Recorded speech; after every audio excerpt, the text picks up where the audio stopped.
Les filles des années 90, j'aimerais qu'on parle d'un truc. Est-ce que vous vous souvenez que quand on était gamine, et là je parle vraiment aux filles, on nous a éduquées dans le sens où être ronde, c'était pas la normalité. Dans le sens où il fallait qu'on soit fine, maigre, qu'on fasse des tailles 34, etc. Je vous dis ça parce que je me suis souvenue d'une émission où ils formaient des mannequins. Je sais pas si vous vous souvenez de cette émission, j'arrive pas à retrouver le nom.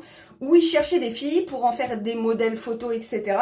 Et en fait, ils recrutaient dans toute la France. Ils faisaient venir les filles, ils les regardaient.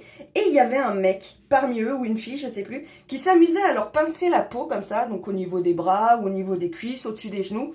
Et s'ils arrivaient à pincer de la peau, ils lui disaient « faut que tu maigrisses ». Et ça m'a clairement marqué parce que des fois, je me pince la peau et je me dis « faut que tu maigrisses ». On était des gamines et ces filles étaient des gamines. Et il y a un autre truc, je sais pas si vous vous souvenez, mais à la Star Academy, quand Jennifer est rentrée, on l'avait décrite comme ça. Je vous mets la photo juste là, avec sa taille, son poids et son bonnet, tout à fait normal. Et je me souviens qu'à l'époque, on n'arrêtait pas de dire que Jennifer était grosse, il fallait qu'elle maigrisse, alors que, on est d'accord, elle était pas du tout grosse, hein. Elle avait des petites rondeurs de femme, enfin normales, mais elle était pas grosse. Et c'était exactement la même chose pour les Spice Girls par exemple. Moi je me souviens que Jerry Halliwell il disait qu'elle était pulpeuse voire ronde.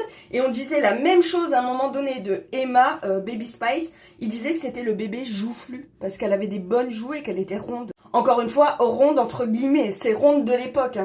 Du coup, on nous a appris à nous, aux gamines de ces années-là, mais qu'il fallait être maigre, qu'il fallait faire attention à son poids, alors que la maigreur, c'est pas un gage de bonne santé, hein. En fait, on nous apprenait pas à nous accepter et on nous disait qu'il fallait qu'on change.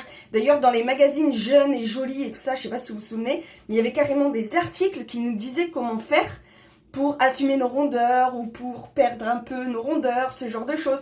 Et pareil, dans les magazines, si j'en trouve un, je vous le mets là, mais c'est pas sûr que j'en trouve un sur Google. Quand une star avait des rondeurs ou qu'elle avait un petit peu grossi, et ben direct on l'affichait avec genre ces petites poignées d'amour, ces trucs comme ça. Mais d'où on fait ça? D'où on nous a appris à grandir comme ça? Aujourd'hui on assume clairement toutes les morphologies, même s'il y a toujours des cons, et ça il y en aura toujours, et malheureusement ils existeront toujours, c'est comme ça, quand il y a du monde, il y a des cons dedans, voilà.